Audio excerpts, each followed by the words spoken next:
they find out that it might be leishmaniasis. He could have gotten it when he was sitting at the resort eating his lobster. Yeah, kind of melts your face, bud. Yeah, like... He is happy to disparage these accusations, but he doesn't actually tell us what the racist dialogue is. I think our listeners should just note that it was so egregious that I'm not willing to read it. Anybody with any sense of compassion and decency, when they realize that an indigenous group feels that the phrase monkey god is racist, would maybe consider changing the title of their freaking book.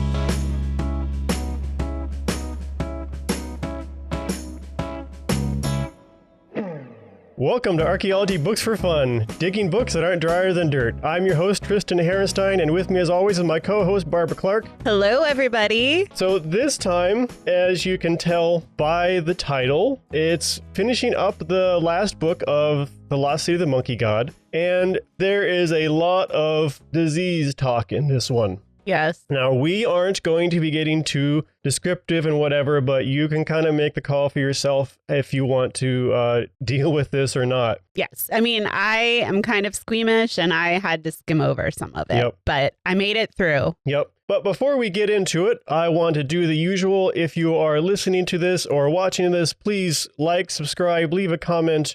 Tell your friends, family, and strangers on the street about our podcast. It helps get the word out, and we like getting feedback from folks. Also, if you'd like to support this podcast, you can find a link in the description. A few dollars here and there helps. The Florida Public Archaeology Network is our organization, and we are not for profit, so donations are very, very helpful to us and bringing education, archaeology, and science education to everybody. We had a brief hiatus last time because we just couldn't quite get this one done in time, and we gave you the short episode about our visit to Colonial Winsburg, but before that we've done 2 sections on this book, Lost City of the Monkey God, and if you've been following along, you'll know that we've not been enthused, particularly last episode we did of this one. Right. And I'll say that except for a few exceptions, I think this is better.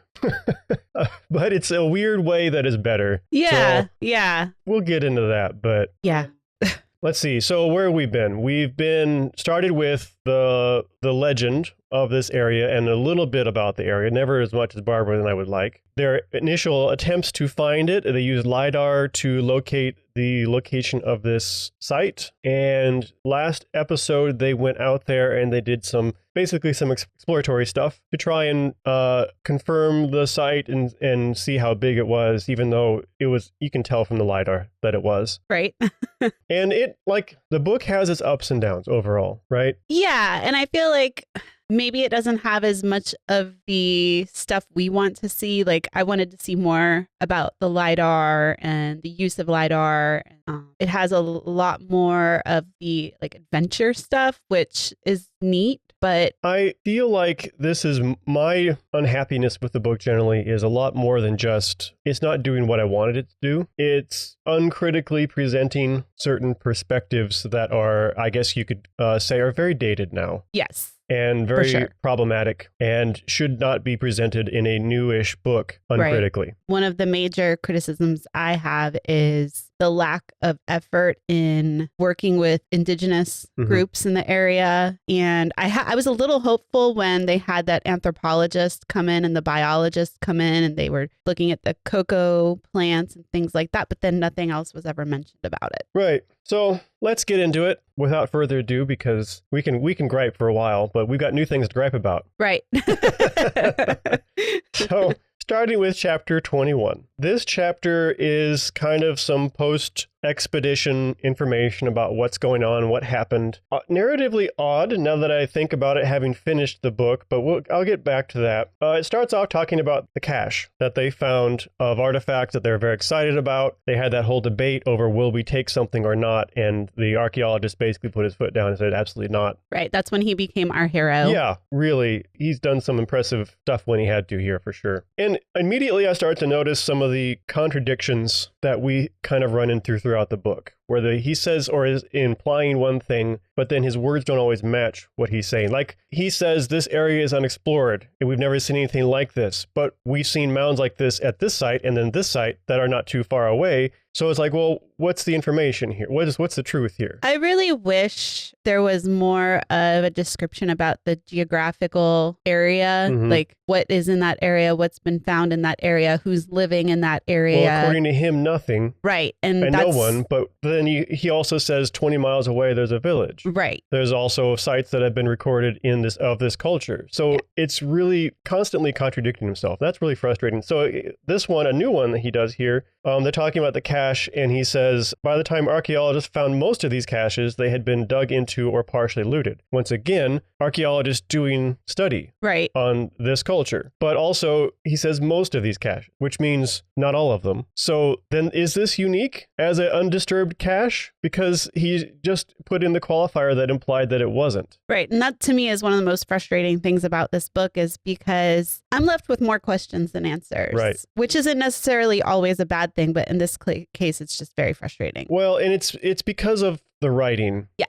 Was why we have it. Not because there's like, we learned this thing and that got us to ask new questions. That's exciting and fun. Right. This is frustrating because it's a little unclear. Yeah. He also said they had been irredeemably disturbed, which of course is nonsense. An site can be washed away or, downriver a little way. It's still not irredeemably disturbed. Right. Context is not a binary thing. Yeah. It is a gradient. Yeah. And even if some of the context was lost, there are still things that can be learned from a site. Right. So, I mean, that's, as a non-archaeologist writing about archaeology, I will point that kind of thing out, but I can forgive that kind of a thing because he's not trained in this stuff. That's fair. Right? Yeah. But that's fine-ish. But then he goes on to talk about Chris Fisher returning in 2016 for a month of excavation, and he uncovered a trove, which is, he's using the treasure language again, which is stuff that we try to avoid, which we talked about before in this podcast. Right. Again, that's somewhat forgivable. Right. Maybe. Right. I mean, if he's writing about archaeology, I would want him to do better, but I can understand how that could happen. Right. Exactly. Basically, a whole bunch of stone and ceramic artifacts were found. Different stone, which suggests trade. This is all pretty decent stuff right here. All made by shaping and grinding. So that's pretty interesting. Not chiseling, like they're grinding these into shape, which is very intense. Right. I would think. I was fascinated by that and just the implications of trade. And I would have liked, again, to know more about that. Mm-hmm. Yeah. He does a little description, and that was okay. Yeah. A little more would have been okay with me, but also it's not necessarily what it's about. He's just trying to give us an idea what's going on here. The deposit had been made all at once, a red clay with a basement soil, and then he compares it to Old Land of Red Earth, which is another Ciudad Blanca type legend, but I kept asking, what is the point? What is the point? Why are we talking about this other legend that doesn't have anything to do with this legend as far as I understand? And so he thinks the Red Earth basement is somehow connected to that legend, and I mean, it's an interesting hypothesis, but you don't have any real reason to think that. And it's a legend, right? It's not something that you can really base scientific hypotheses on unless there is physical evidence, and there isn't. Right. Carbon dating wasn't possible due to the acidity of the environment. That's something I think we are familiar with here in Florida. Yep. That is a very legit thing. But based on the styles and such, they're looking at 1,000 to 1,500 years ago. I think if I got that right, I think I wrote that down wrong, but I think that's what he was saying. Yeah. I didn't. No, sorry, it would be 500 to 1,000 years ago is what he was saying, because this culture was around in power briefly when the Spaniards arrived. Yeah, during contact. Yeah. And now he mentioned metates before, and he didn't define them when he brought them up, which I knew what they meant, but it was like, why would you not tell us what they mean when you bring it up? But now he defines it. And so mono and metate, if you are aware of like a mortar and pestle, it's a similar idea, only the metate is a fairly flat stone.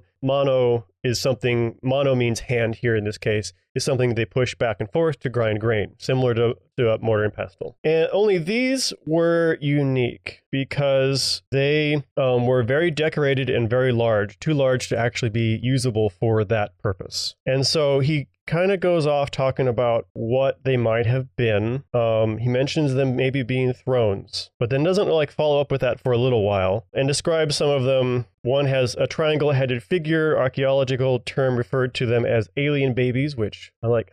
Oh, aliens again. This is kind of to me where he started to go off the rails. Like he talked about corn being sacred, which is a fair possibly assumption for this region of the world. But then, and I was like, oh, this is about ready to talk a little bit about, why they think corn is sacred. And then, he goes into alien babies and it just gets worse. He just means that as kind of an aside, as interest, but it's cheap interest. Well, and like, in the field, I can see archaeologists just like throwing a name out. Yeah. And that's not, they wouldn't use that in a report. That would just be something that stick, right. And to have it written into a book is just kind of weird to me. And then we get to what may be the low point for the book. Yeah. This is even as angry as I was last episode, this I have never once before shouted an expletive at a book. So he talks to someone who he always says, despite being a critic of the project and stuff, people are still willing to talk to us, which he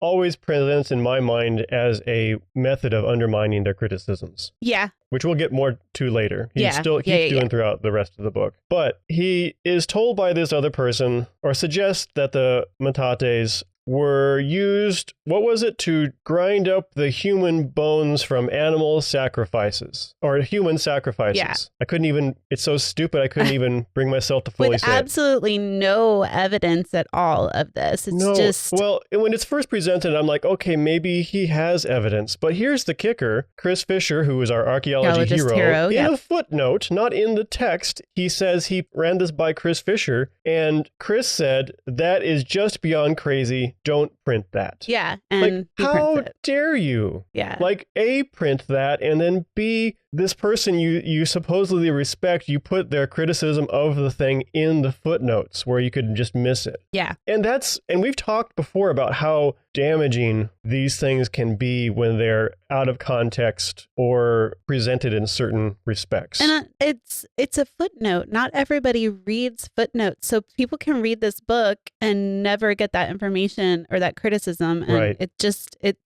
It is irresponsible. It's so bad. And if you had presented it and then like done a deep dive into like, okay, so here's why this is not pulled up and why we need to be careful. Like you could make that work, but that's not what he's doing here. He thought it sounded cool. Yeah, it's a hook. Yeah. Yeah. And then he follows up with Rosemary Joyce, another critic willing to share her thought, he once again says, who basically says that's nonsense too. Yeah, he still decided to print it. And then she presents what seems like a much more reasonable hypothesis for what this might have meant or what they might have been used for. And I think this is basically comes down to idea of thrones, or perhaps the shaman using them as seats of power during ceremonies and that kind of a thing, if I remember that right. Yeah, which, I mean, I know, archaeologists, anthropologists, we have this kind of running joke in our community about if you don't know what it is, it must be ceremonial. Right. But a lot of times, even though we joke about it, I mean, that can be true, or at least it's a good hypothesis. Mm-hmm. And it just... And she's not pulling that out of nowhere. Right. She's looking at imagery and other things, and she's using actual expertise to kind of come to that. And it's not something, I don't think, the way that's presented here, that's something she'd commit too hard. Right. If someone came up and said, no, this is what the evidence says, I think it seems like she would be open to that. And, archaeological sites don't exist in a vacuum. Even if we haven't found anything of this specific culture, we can derive information from other nearby sites, other nearby cultures, things that we've seen that are similar. And to me, that is more legitimate than saying, oh, this is where they ground human bones with absolutely no basis for that. But here's the weird thing with the author again, too. At one point, some common imagery on these are monkeys. And so it's suggested in the text that these could be the origin of the monkey god myth. It's presented in Rosemary Joyce's paragraph like it was her suggestion. I don't think it was. Yeah, I didn't pick up on that, but you're right. It doesn't feel like, it feels like a thing he would say. Yeah. And then he's presenting it in such a way that, and maybe it's not intentional, but it's presented in a way that it feels like it was her suggestion. Right. No, It bothered me. But like I said, I'm not saying it's intentional, but it is careless. Yeah. Again, irresponsible. Yeah. And then, oh yes, and then he gets to the stealing women for hybrid races thing. Oh my gosh, Tristan. I have no words. No. Again, I think this was in Rosemary Joyce's paragraph too, which is why I thought this is off the wall. I don't think she would. But yeah, supposedly, I don't even frankly want to get into it. Because, from another source, if they had this, I could trust it and we could talk about it, but I don't trust it. And like we said, it feels harmful. It feels very harmful. Like it, what are the kids saying these days? Like it was cringe. Oh, like I think cringe is out now, Barbara. So, oh man, I'm so behind the times. Way to go, millennial. Gosh.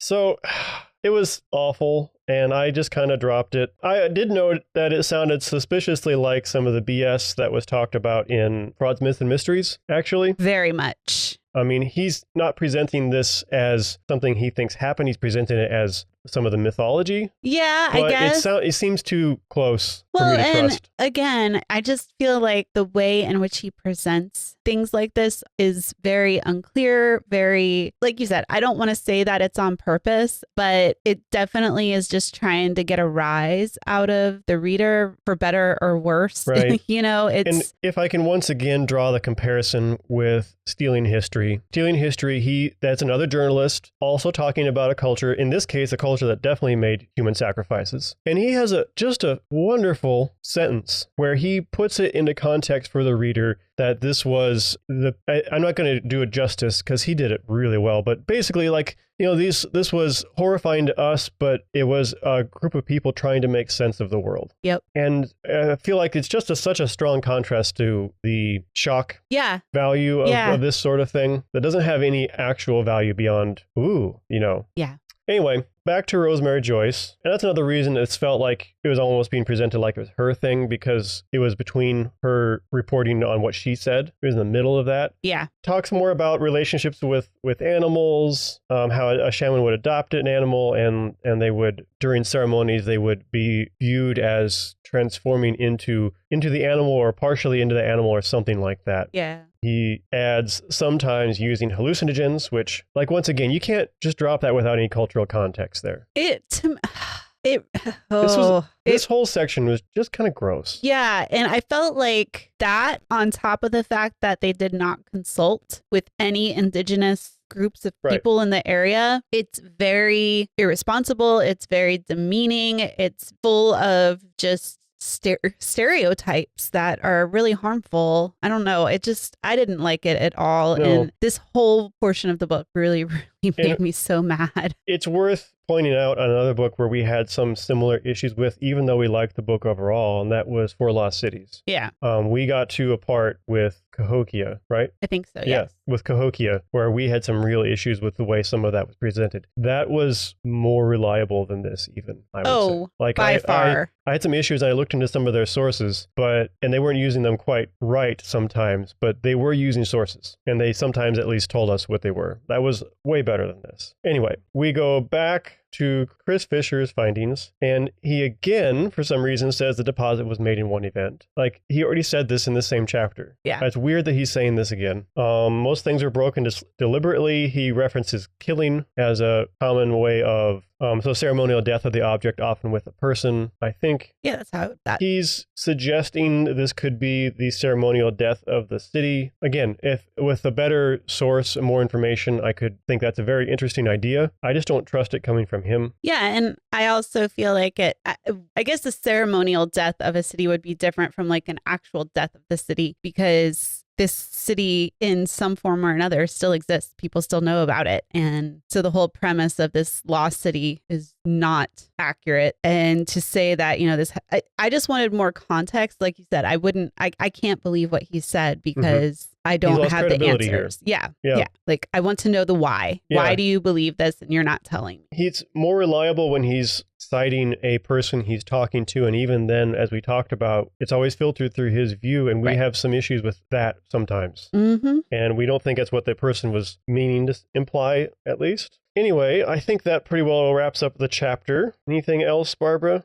No, that was a somewhat hard chapter to get through. But actually, in some weird ways, that's the end of the book. Yes. Okay. Yes. This second part of our episode is actually should have been a different book. Right. Or just or not write about it at or all. It could have been a chapter. Like, yeah, one chapter would have been more than sufficient. We talked about this being the white leprosy Christmas, we weren't kidding. Oh my gosh. So the next chapter, I had some initial trepidation because we start off with Christopher Columbus. Right. I do appreciate, I feel like there could be some more delicate ways of handling these subjects still, but I do appreciate that he doesn't have anything really good to say about Christopher Columbus or the Spaniards. I will give him a lot of credit for that. Right. But I also feel like that's kind of been established. Like I guess. I know, but considering what we've experienced, I'm not sure what I would necessarily expect from this book. That is fair.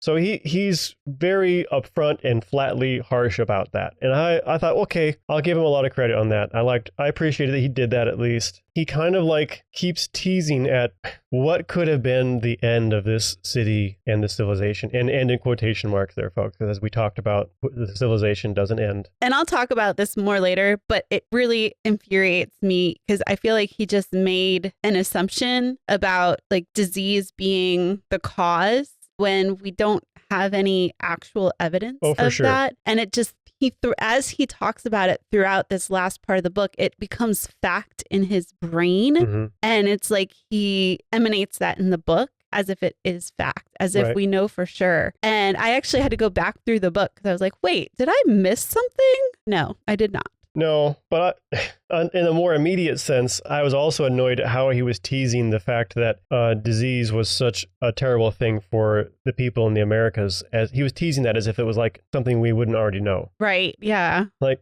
we know what this is. Come on. That was just annoyance with it. It's not the end of the world. It was just beating a dead horse. Right. Like, we get it. He keeps calling them Indians. And that's one thing. Like he talked about the Spanish interacting with the Aztec and how they defeated the Aztec, which Aztec aren't in play with this site as far as we've established. Right. It's the Maya, maybe, but they're not the same. Right. So I don't quite know. But then even though he knows he's talking about the Aztec, he keeps calling them the Indians. Right. Which I don't know how people in South and Central America feel about that, or if they have a preferred way to be referred to as. But in North America, I guess some don't mind, but there are different variations. Yeah, but like there's American Indian. I've heard that used. But basically, too, if you know the name of the group, you should use the name of the group. The group, yes. You shouldn't talk about that group as if they represent everybody in the entire Western Hemisphere. Yeah. I just, again, a little consultation with the indigenous groups in the area would have been beneficial. Yeah.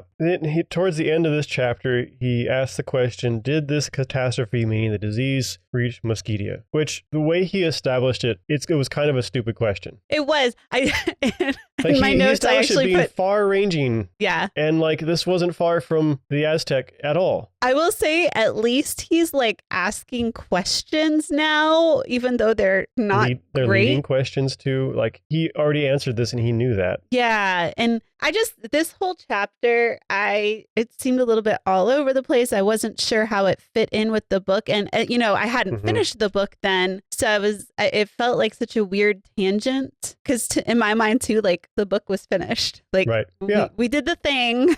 Why am I still reading? There's a chapter or two about what we learned. Right. And then we're done, right? Yeah. But no, we go on to the next chapter. That wasn't the Leishmaniasis start. I forgot that, but I know we'll get there. But it was the prelude to it. It's talking about disease, getting it set up. It was a segue into it for sure. So now we go back to, it's, in some of those 80s movies where like Sandlot, I think it was, where at the end, like so-and-so went on and did this, so-and-so went on and did that. That's basically how this starts because everyone's getting back to their lives and everyone's doing this or that. And then there's some warning to be cautious about diseases, and he talks about some symptoms and then, he didn't think it was anything big deal. And then all of a sudden they start to realize, no, we've got some problem here. Yeah, I guess they had some sores and things. That weren't healing. And they had to kind of understandably fight with their doctors to get care for this kind of a thing, because their doctors wouldn't know this stuff. Yeah, I guess they had to work with the National Institute of Health, and it became a whole thing. Yeah, so it's like, what is it? At one point he thought it was malaria a little bit, but he says, how could he get it though the valley is uninhabited? Which he says that mosquitoes don't travel very far typically, so that shouldn't necessarily be transmitted to that place. So that, 20 miles is way beyond the range according to what he was saying. So that would be fair thing to say, assuming people aren't actually going there frequently and bringing it in. Right. And if this again, like, contradicts some of what he was saying though, because he was also talking about how sites in the area had been looted and this and that and the other. Well, and actually thinking about it too, he wasn't in the jungle the whole time. Right. Yeah. He was in the country traveling around too. He could have gotten it when he was sitting at the resort eating his lobster. Yeah, that would have been too long ago, but yes. So it's just, odd. But ultimately, they get a diagnosis and they find out that it might be leishmaniasis. And everyone kind of panics, understandably. We get all kinds of details on things like how he tries to go to the Veterans Association for treatment, but it's a mess. And so they go elsewhere. Then we get the whole history of leishmaniasis. It was kind of interesting, actually. Yeah. And I mean, I thought he touched on some social issues having to deal with the disease, as far as, it's essentially a disease that affects those that are facing poverty or live in rural areas. And so there's not a lot of money to be made, and, so there's no treatment. Yeah. And finding a treatment for it and stuff. So there really isn't one. And, I found all of that interesting because, I wasn't very familiar with the disease. I didn't need all the gory details necessarily, but also, again, I'm the squeamish one. So right. And he did okay with that. I'll give him credit on that, right? Yeah. So, yeah, but it's basically, the disease is millions of years old. They found it in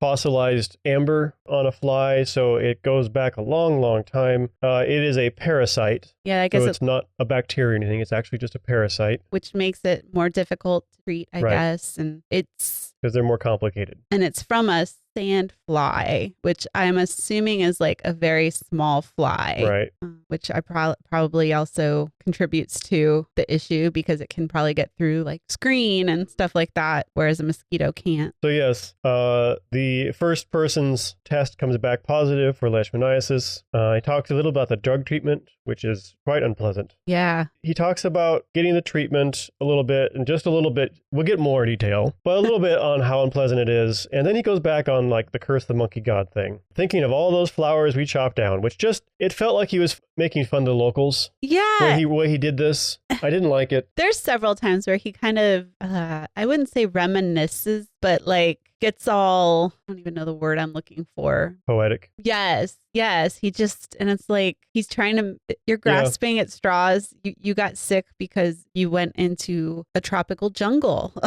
Like there's disease there. And they do talk about the Honduras member. Okay. And as it turns out, one of their members of their expedition was from Honduras and lived in Honduras. And Honduras, of course, even though they're the ones that have the disease, don't have the most up-to-date treatments for it. So he actually had to go to another facility, I think in Mexico, and get treatment for it. And it basically sounds like they're treating themselves with mercury. Yeah. It's like, if you don't know, when they used to treat syphilis by giving you mercury poisoning, hoping it killed the disease before it killed you. Right. That's honestly, they're using a heavy metal and it's basically trying to poison the parasite before it kills you. And I mean, I know. Just awful. And it comes back to me that it's not lost on me, I guess I should say, that this whole expedition was some rich white dudes. Vanity project. Yeah. And then where is the rich white dude when all of his crew's getting sick? Like, is he... There are a couple mentions from the author's point of view, at least, where, what was his name? Elkin? Mm-hmm. Steve Elkin. Yeah. Steve Elkin, the funder for this whole thing, the rich white dude we're talking about, he did pay for some of the treatments, for the author at least, which would imply that he might have done for some of the others too. I guess at least there's that. I guess. I'm just like, in my mind, it's like, if the gentleman from Honduras gets sick, why wouldn't you... That's true. ...bring him to the NIH to get the same treatment as... or at least the same quality treatment, because I know they had to get various treatments based on how they reacted to him. But Why wouldn't you send him to a place where he could get at least the same quality treatment? Yeah, good question. Actually, there I hadn't picked up on that one, but still, but the author gets that kind of care from the sponsor. So, well, he's writing a book about it. Right in the book, yeah. And I'll say too, like, we're getting this from his lens, right? Like, we don't have the complete picture of who was treated, and or maybe what they couldn't get him treatment in the States or something. There's some political thing they couldn't do, right? But it crossed my mind. And it does bother for sure. But yes, that is the first of the leishmaniasis chapters. This next one, actually, I don't think I took a lot of notes. I didn't take a ton of notes either, because it really just kind of discussed the science about the disease and how it... Which, if we were in the medical field, we might have more criticisms because of, but we don't know enough to really pick up where the issues are. So the author goes in for treatment, basically, and he talks about the treatment. He talks about how each host animal with this parasite lives out its life as a typhoid Mary. And I don't think he quite knows what typhoid Mary was about. Yeah, no. It's not the same. Right. I mean, I kind of see what he's trying to do, but it doesn't really work if you actually know that story. Right. So I haven't refreshed my memory on this. So if you know this better, feel free to speak up. But basically, typhoid Mary was a situation where a woman working serving food, I believe, had typhoid, but didn't have symptoms. She was immune to symptoms, but she still carried it. So she ended up infecting a whole bunch of other people who I think mostly died. Yeah. And so they did tests to try and figure out how she was immune and everything, and then basically told her don't serve food anymore, but she didn't believe them that she had it. So she went back and served more food and killed a whole bunch more people. Yeah. So that's the story of typhoid Mary. That does not quite mean the host has no idea it's carrying anything, and every time it gets bit, it might spread that infection to others. It's not really the same. No. Just odd. More description of how leishmaniasis works. There are different varieties.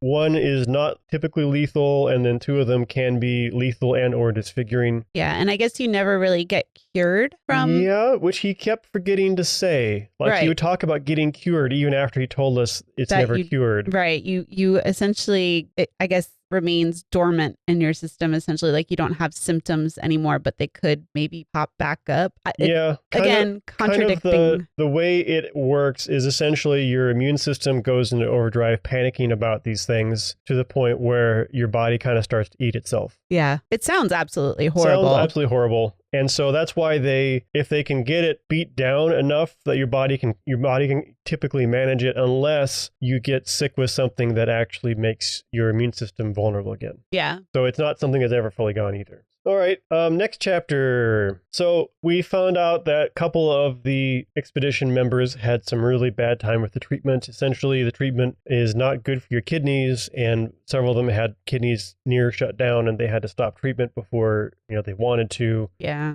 Chris Fisher is one of them, which archaeologists getting a debilitating field disease is not something that's a stranger to us. I haven't had it, but I know people who have tick-borne illnesses in North America, for example, and can never eat red meat again. And yeah, that kind of a thing. alpha, was it alpha, whatever? Yeah, I don't quite remember what it's called, but so really unfortunate, but it sounds familiar. Author goes in for treatment, and it was weird. So on one hand, I'm a little annoyed that we're talking so much about leishmaniasis and we're really dwelling on this so much. On the other hand, I feel like the author's at his best when he's just talking about his experiences. Yeah, it was weird to me because he talks about how serious this disease is and everybody else is undergoing treatment, but he has yet to start his treatment. And in my mind, like the timeline, it was a long period of time before he got his treatment. And I guess he was somewhat fearful because so many people were having bad reactions. But at the same time, you have like a potentially very... It kind of melts your face, bud. Yeah, like... Do you like your face? Right. Would you like to keep it? It was very weird to me because he had like this sense of urgency, but also... I understand medically how people can not seek treatment even though they need to because they're afraid of the answer or the treatment. I've had relatives do that basically. Oh, I mean, I don't like needles at all. I'm one of those folks that passes out when I get shots and I hate it, but I will suck it up eventually. I'm just like, when is he going to suck it up and go through with this? Yeah, But his writing his experiences and talking with some of the other members, like that was so. It's when I like his book the best. Like when they were doing the expedition, they're in the jungle. He's talking about setting up camp and experiencing the area. I liked that part fairly well. There's still some criticisms in there, but that's fair. And I guess also like I don't know enough about medical related things to know if this is wrong. True. You know, like we know about the archaeology, we don't know about the medical stuff. A doctor might read this and be like, "Oh my gosh, this is so wrong." True. But also, like, I think I would have enjoyed it more if I wasn't here to read about archaeology. You know? Yeah. I was kind of annoyed. I was like, why are we still talking about this? It is an odd way to continue this book. But he has all that build up about being afraid of the treatment and everything, and then nothing happens. Right. But it was weird, too, because he was almost disappointed that he didn't have this horrible experience. Right. Where some of the other people, like seconds they got the medication, like their body like started panicking, like a panic attack. It almost sounded like like you thought you were going to die and couldn't breathe, and awful. And it wasn't like he was upset that he didn't have that experience, like almost like survivor's guilt. It's like he wanted to have that experience because he started like talking again like poetically about, you know, what if I had that experience and I got to see God or like the spaghetti monster. Like he went off the rails there for a second. I was like, oh my goodness. Yeah. And, you know, handled by a different author again, I think they could have helped me understand what they were talking about more, but I didn't quite follow him still. Yeah. He does visit the leishmaniasis lab at this institution, which is actually kind of interesting. Again, he's talking to the experts. That's the other time I like this book the best, when he's directly talking to the experts and telling us what they say. Yeah, I thought that part was enjoyable. Just for one, I was like, oh my gosh, it's always horrifying to find out like these places exist that harbor all these diseases in a contained area. But also the way that the scientists were talking about the flies and, you know, they like their flies. And I thought it was kind of cute. And and the phrasing amused me a little bit because I wrote, I've never imagined a paragraph about the life cycle of a parasite could have the phrase, have sex so many times. It's like, usually we'd say breed or, you know, but that's not the phrasing. And it was like 3 times in a paragraph. I was like, this is weird. Yeah.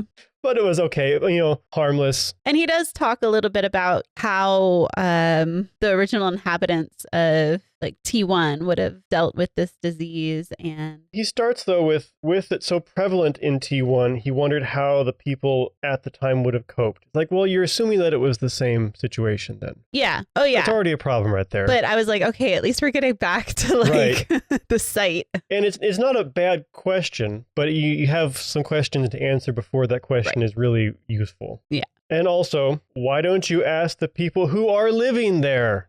Yeah. So anyway, we go back to the genetics of the parasite, and talk about how difficult it is to work in a lab and how they've only managed to get a few pieces of the genes from this one. And they found, this is kind of interesting because it's good science too, that they think this one is actually a cross between 2 different strains of leishmaniasis, but it seems like it may have been isolated for quite some time. And so he comes up with the idea that maybe we could trace the molecular clock of this parasite's genes to figure out when the population was denser, I guess. Yeah, it's not how he says it. He says when it was abandoned, but we would say more like when the population was denser or diminished or something. Which that was very intriguing. That's not a bad idea. He says, if true, this might be the first instance in which an archaeological site could be dated by molecular clock. And there's got to be someone who's tried that before. Like, you know, it was his own idea out of nowhere, and I respect that as a pretty reasonable hypothesis. Right. Actually, the doctor says it's a reasonable hypothesis too, but someone's got to have tried that before. Then he ends with, the research, however, has yet to be done. I started asking questions. Just if that were to be done, how?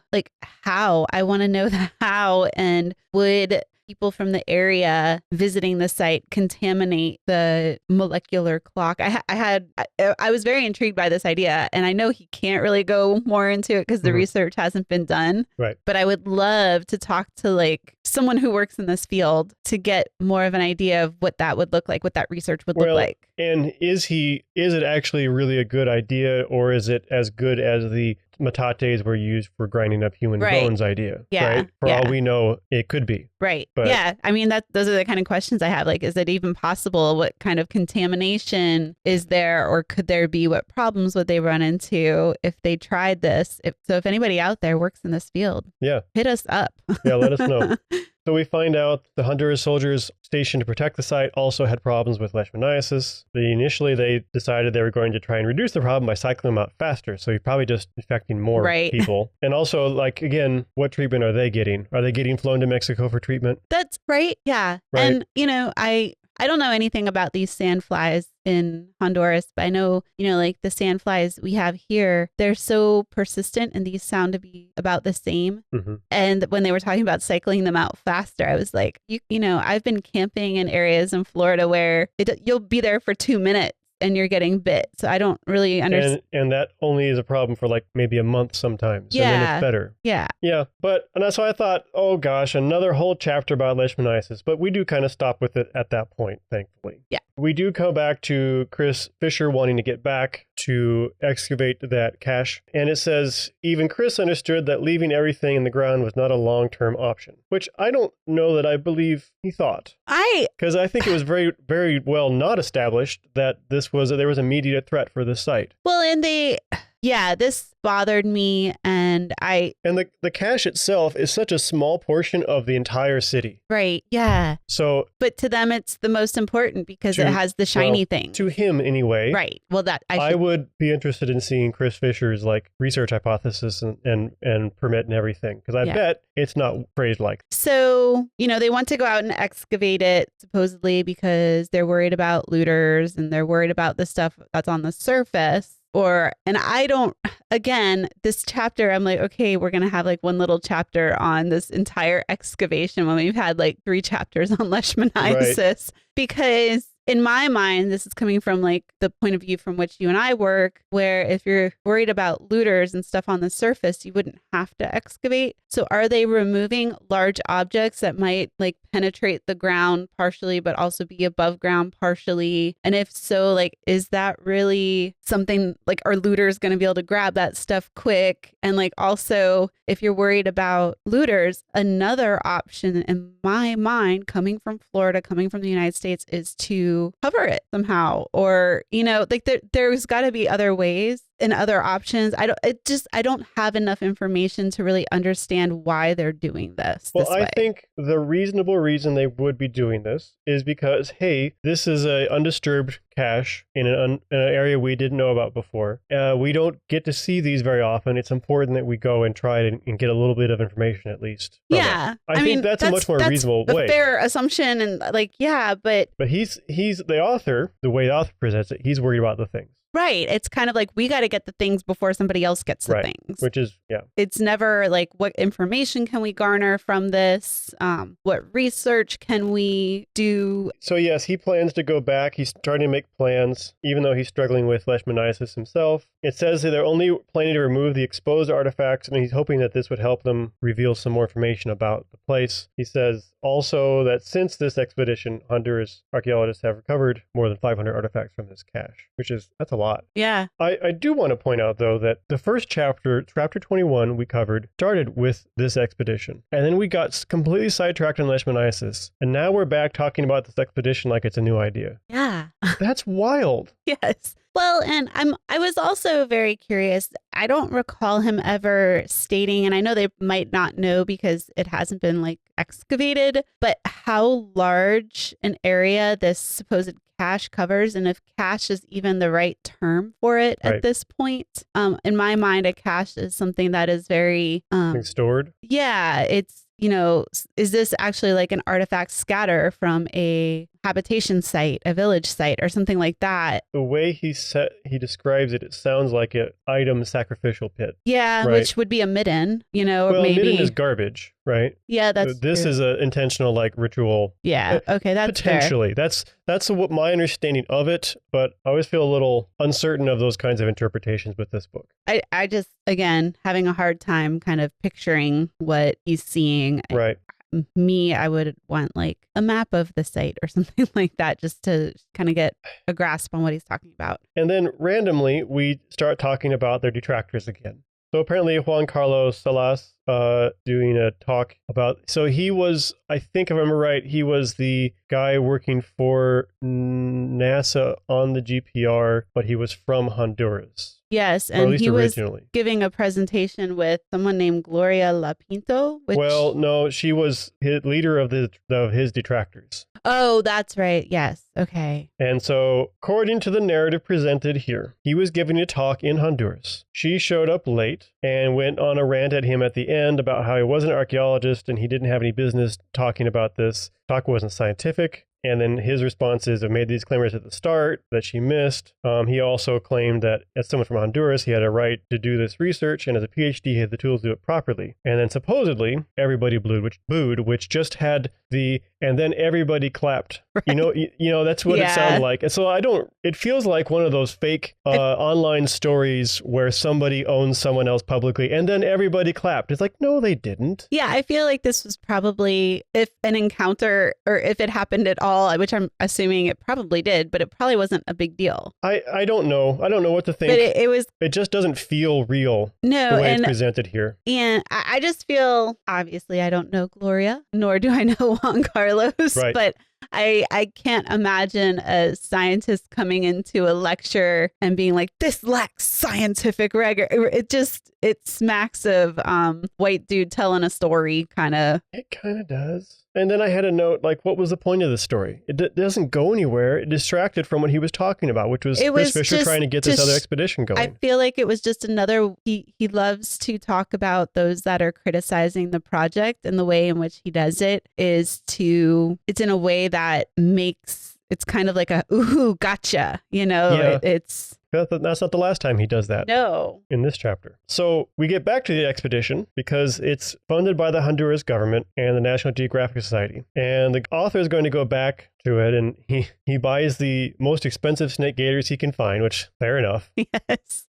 And he went back in 2016, and there's all kinds of news articles and everything. And then there's an open letter from some of the Honduras indigenous community in opposition to the work being done. I have it written down here if you want me to read it. Yeah, go ahead. The project's critics once again took to blogs and complained to the press. The former head of the IHAH, Dario Enrique, told the website Vice.com that the archaeologists were taking credit for a discovery that was, quote, not theirs, in quotation mark. And they had offended indigenous groups by engaging in, quotation mark, racist dialogue, in quotation mark. He said that the publicity had left the ruins open to looting, and he was very sad to see Honduras, quotation mark, turned into a reality show, quotation mark. So here are some actual criticisms. I mean, there's been plenty of actual criticisms levied, but here's some new criticism being levied. His use of quotation mark is only to make the detractor look foolish. Yeah, and I even made notes about that exact same thing, and it all seems very passive, very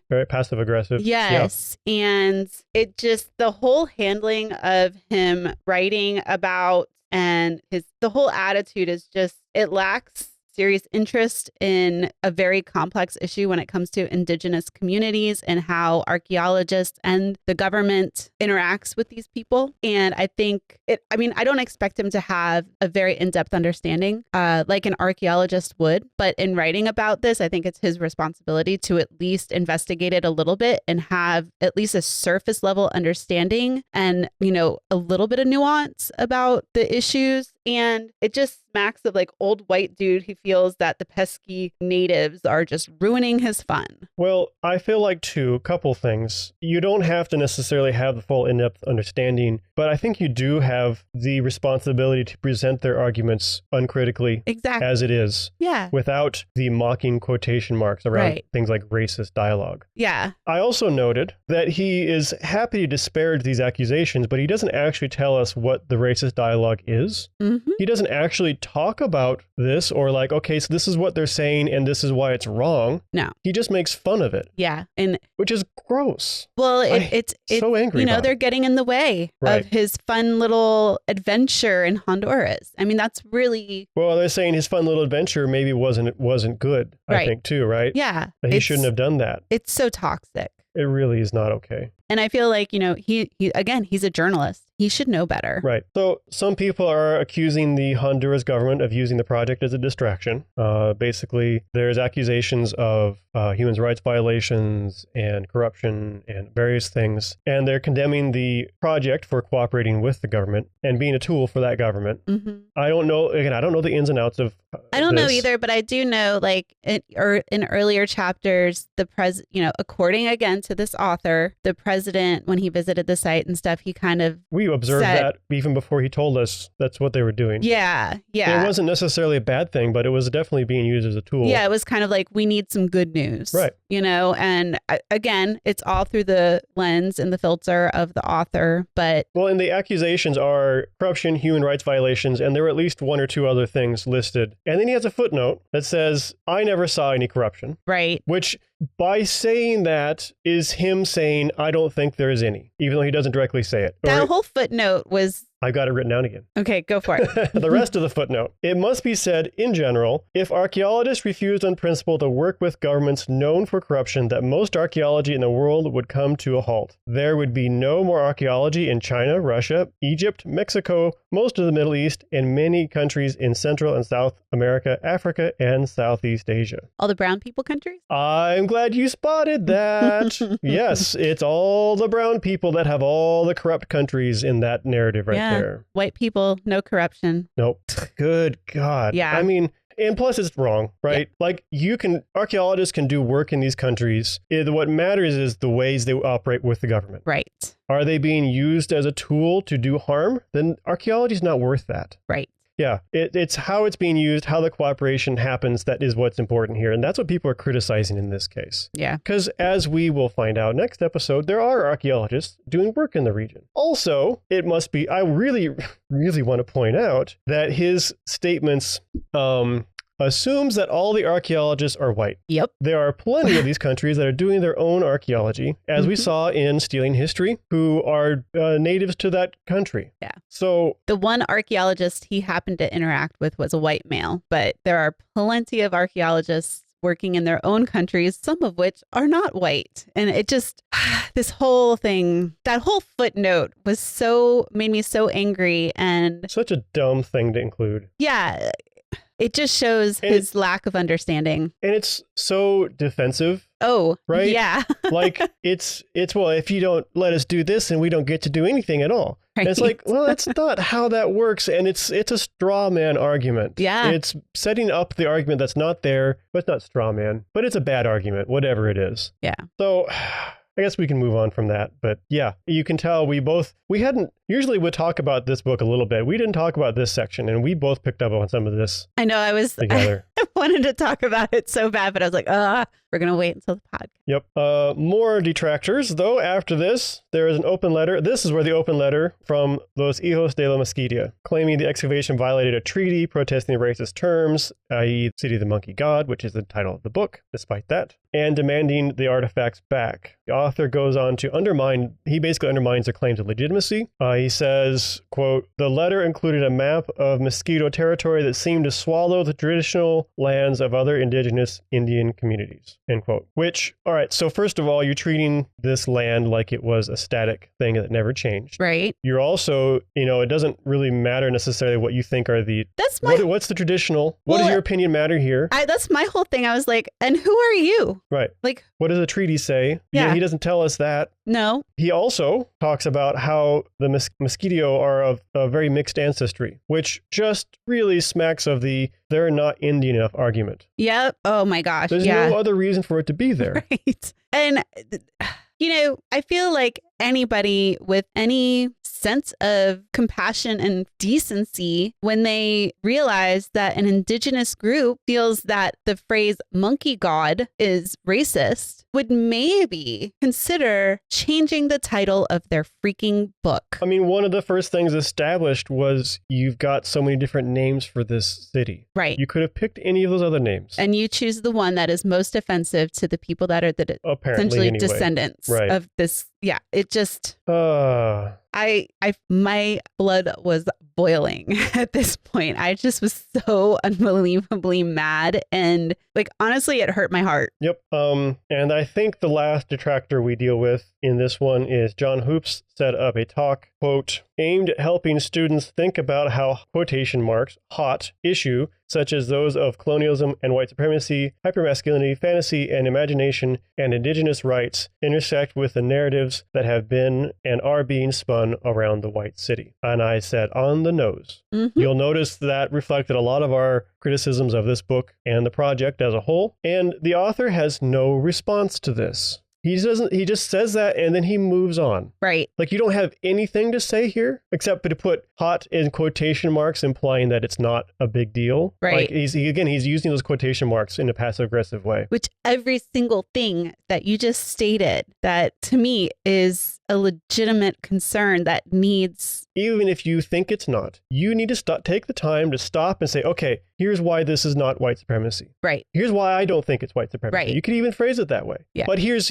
what they're saying, but here's why I don't think that's right. Yeah. You can't just leave this and expect us to agree with you. I don't feel does. like you shouldn't anyway, yeah, right? That's the thing is he feels that we should agree with him. Right. Because he's making fun of people who disagree with him so much that they seem foolish. And so he's confident that he's making them look foolish enough that we're not going to listen to what they have to say. And that's, at least for us, that's not working here. Nope. We're seeing through this, I think. Okay. All right, enough of the detractors, I think. But, again, it comes around to what was the point of all that? It just distracted from the talk about the expedition that this chapter is actually about. So now we're back to the expedition. He's traveling out to the site. And again, this is where his stuff is better. He's talking about his experience. He's a little overly poetical about the devastation to the jungle and stuff because there's more people there and they've established more of a permanent base camp and stuff. I know. And I was like, well, what did you think was going to happen? And he said, even though he knew it and it should be unnecessary or it was necessary or whatever, it's like, well, I don't know. Again, I don't mind him necessarily describing his experiences there. Like, I like that better than typical. He actually does a reasonably decent job describing the excavation and the techniques, I would say. Yeah. They're doing three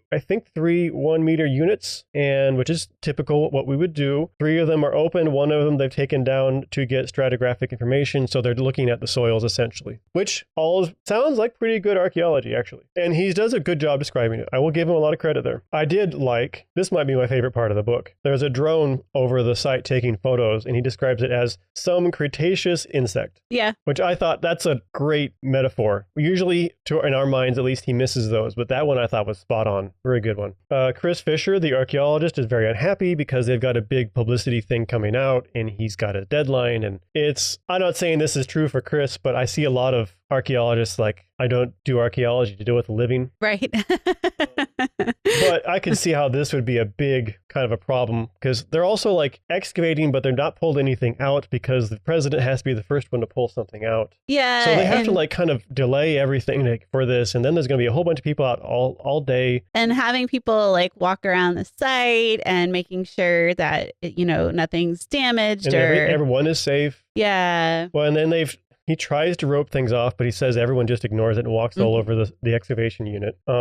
The author climbs a pyramid and starts to muse on human sacrifice again. Yeah, which... I think he handled it about as well as we can expect at this point. Right, but I was like, this is just not even... He does reflect a little bit. Yeah, it's not. But he does reflect a little bit on like people trying to make sense of their world. He doesn't do as well as studying history does. But, there's a little of that, but it gets lost in everything else, I think. So yeah, everything happens. People do lots of photos, big things, speeches are made. They all fly out with the artifacts. And and taking it into the context of some of the criticism, like that was in the back of my mind. Like, this is just a big publicity smoke and mirrors type situation. And also, the people that were invited, I don't know for sure, but I'm guessing no leaders of the surrounding indigenous communities were at this event. Seems unlikely because that open letter I forgot to mention, he asked the government what they were going to do about it, and they said, we'll deal with it. And the author says, and I respect him for kind of pointing this out. As far as he knows, nothing happened. Right, which I was actually kind of surprised that. Well, good on him for doing that. Yeah. I want to give him credit when he's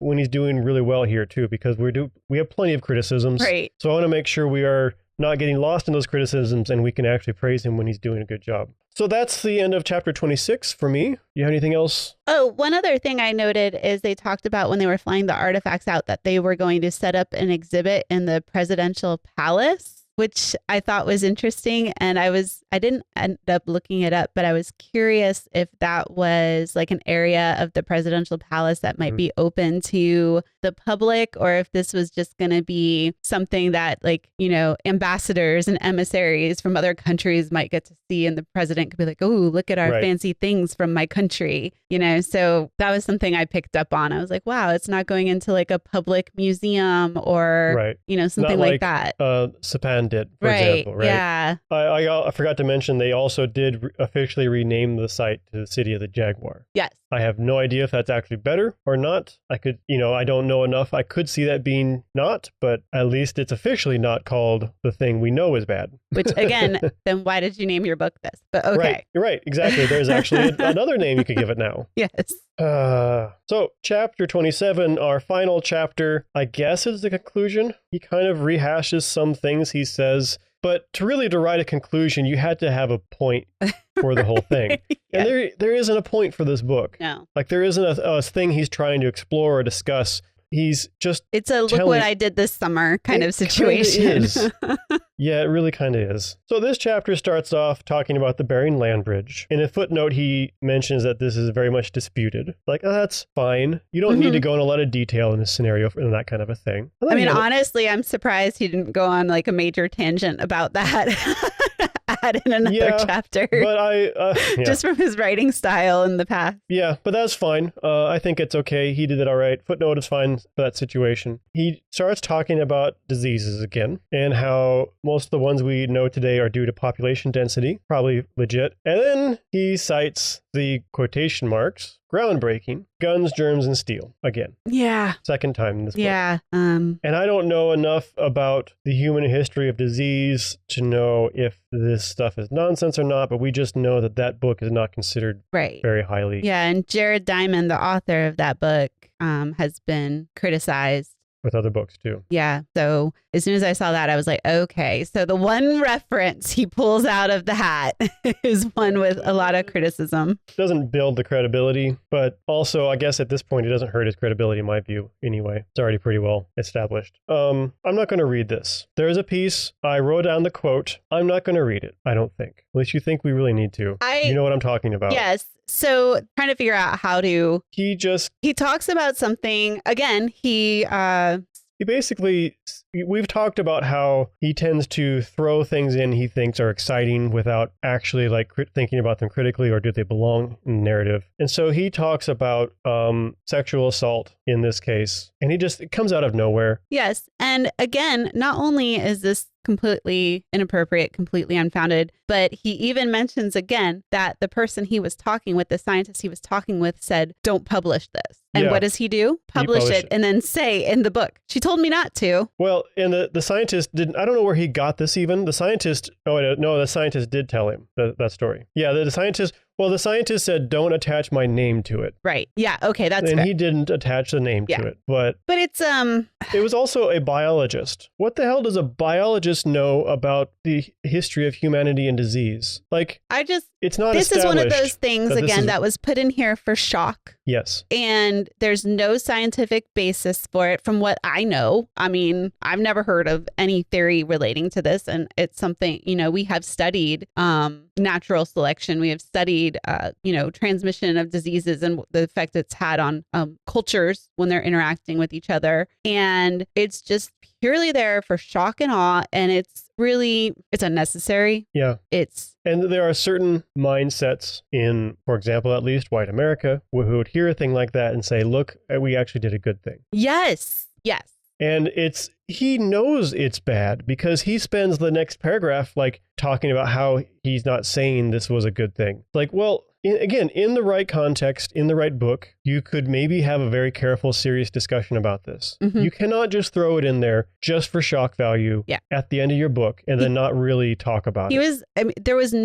His book did not need that. But I think our listeners should just note that it was so egregious that I'm not willing to read it. No, absolutely I'm not gonna repeat this. He talks more about disease. He invites us to imagine what a 90% mortality rate actually means. And I noted, once again, in another book, this could have been a very impactful thing to do, but he hasn't earned it here. Agreed. He hasn't earned my commitment to this, and he hasn't earned so unhappy. Yeah, I was just glad that this was the last chapter. I'm not going to lie. Once again, he's not kind to the Europeans, but he also ends with the disaster was inevitable, which maybe like the disaster of like diseases, keep seeing old world and new world. Yeah. But the disaster of diseases making their way to the Americas and causing that devastation. And like he again, throughout this, he threads in the idea that this is what caused the end of the White City. And there is no, or at least in his book, he never scientifically. There is no direct evidence to support it. It's an idea, but you don't have any like actual evidence supporting it other than the timeline, which isn't nothing. Yeah, no, I mean, it quite possibly could have been at least one factor that caused the decline of this civilization. Yeah. But I also found in the conclusion possibly the worst sentence in the book. While I obviously don't believe in curses, there is an inescapable sense of culmination in the fact that a New World city destroyed by Old World disease wreaked havoc on its Old World's rediscoverers with a New World disease. That is an awful sentence. And I mean, again, dude, you went into a freaking tropical jungle. Like, it's nothing to do with curses. It's science. Like, it's just him, again, waxing poetically about his adventure. Ugh. And then he goes on about how it's actually not an old world versus a new world thing. It's actually a third world versus first world thing. And I think he's trying to do right by the people who suffer from this disease in the area and can't get treatment.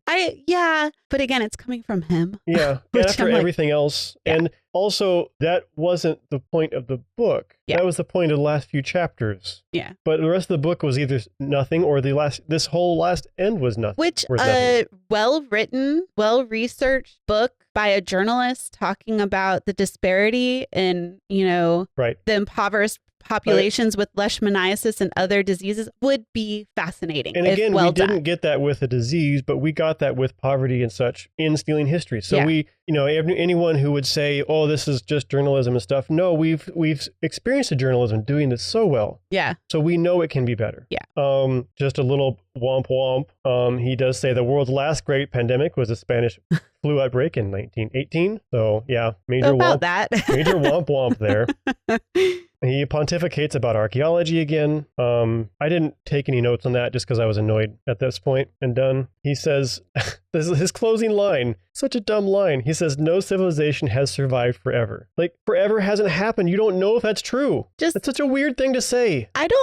It's trying to sound wise, and it's not, if you think about it. And you don't know that because you didn't go and talk to a single indigenous person. That's true. We're talking, because he's using civilization instead of culture. Yeah. Which he said at the beginning of the book, he knows he shouldn't use, but he's going to anyway. Right. So just to bring all that back around. But that's your last thing you say? Right. That's your big take.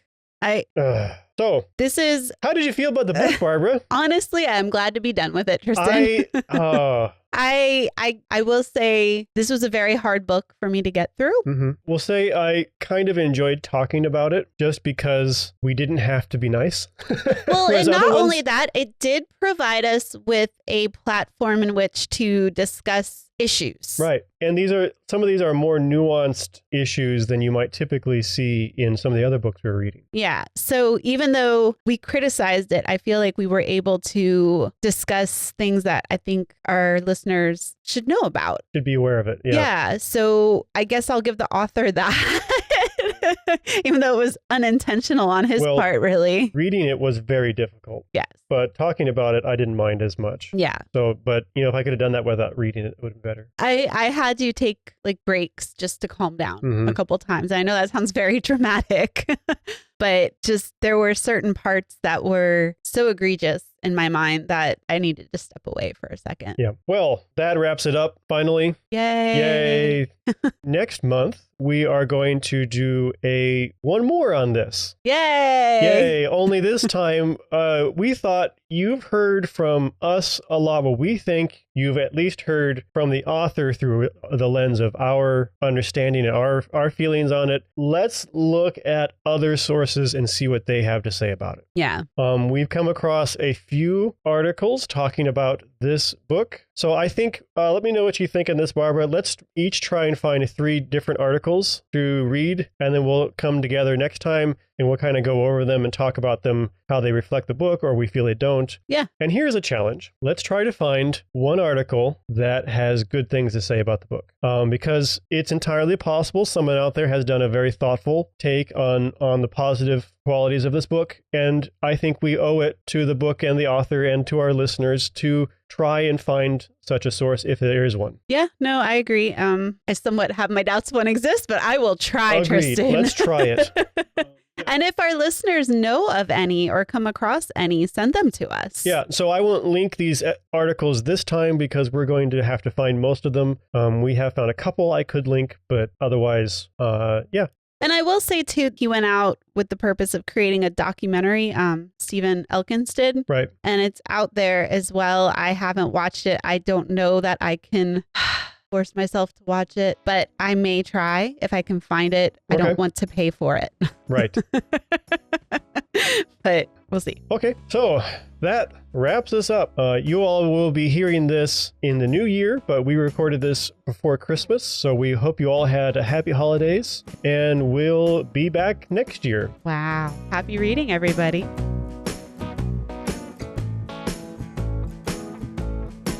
Archaeology Books for Fun is brought to you by the Florida Public Archaeology Network, a program of the University of West Florida. You can find out more about archaeology and about FPAN at fpan.us. We appreciate any feedback, so if you're listening to us as a podcast, please leave us a review, and if you're watching this on YouTube, please like and subscribe. Thanks for listening.